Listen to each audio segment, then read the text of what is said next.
Notre réflexion sur la signature du partenariat entre le Niger et la CNPC et l'accord d'un prêt de 400 millions de US$ sur la vente de pétrole brut du Niger avec un taux d'intérêt de 7%.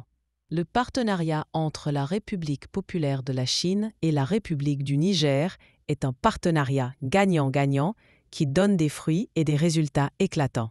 Depuis que le président Mamadou Tandja, paix à son âme, avait initié cette coopération avec la Chine populaire, le Niger a beaucoup bénéficié des bonnes retombées de cette coopération. En effet, elle a permis au Niger d'être doté d'une raffinerie de pétrole grâce à laquelle le pays a surmonté beaucoup des obstacles, notamment ceux liés aux sanctions illégales, illégitimes, inhumaines de la CEDEAO et de l'UEMOA. Grâce au pipeline construit avec l'aide de la République populaire de la Chine, le Niger rentre dans le cercle des pays producteurs du pétrole, ce qui ouvre une perspective de la croissance économique et au développement économique et social pour le pays.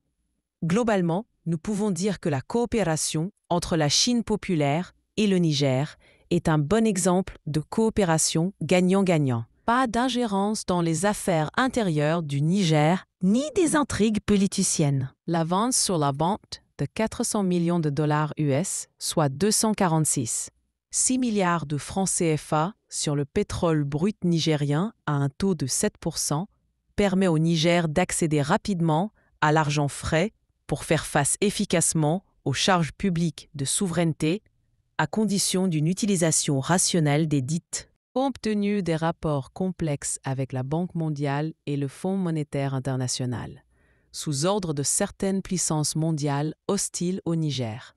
Le Niger a deux possibilités pour lever les fonds rapidement en vue de faire face aux exigences du moment. Il pourrait aller sur le marché régional financier de l'UEMOA où, sous forme des titres publics, les capitaux sont émis sous forme de bons et obligations du Trésor public par les États ou procéder par la demande d'une avance rémunérée sur la vente de la quote-part du Niger. Un avantage et inconvénient du marché de l'UEMOA. Les avantages résidant dans le fait que les banques primaires et les capitalistes acheteurs des dits titres publics bénéficieront des retombées immédiates. L'argent emprunté et les intérêts perçus restent dans la zone de l'Union économique monétaire ouest-africaine. À l'UEMOA et contribue à la croissance économique. Le grand inconvénient, l'UEMOA n'est pas libre de ses mouvements. C'est toujours la France qui tire les ficelles. Il n'est pas évident que le Niger rencontre sa compréhension, sans compter les perspectives de la création d'une monnaie commune des États du Sahel. Avantages et inconvénients de négocier une avance rémunérée avec la Chine. La Chine est devenue aujourd'hui un partenaire stratégique du Niger. Elle a beaucoup investi des milliards au Niger. Elle a construit beaucoup des infrastructures d'intérêt public au Niger.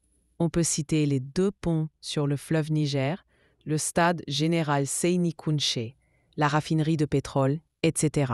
Les crédits seront rapidement décaissés et investis dans les secteurs qui pourraient relancer l'économie. En cas de difficultés de remboursement sur la période convenue, un arrangement est toujours possible avec la Chine populaire, ce qui serait difficile avec le marché régional de l'UEMOA.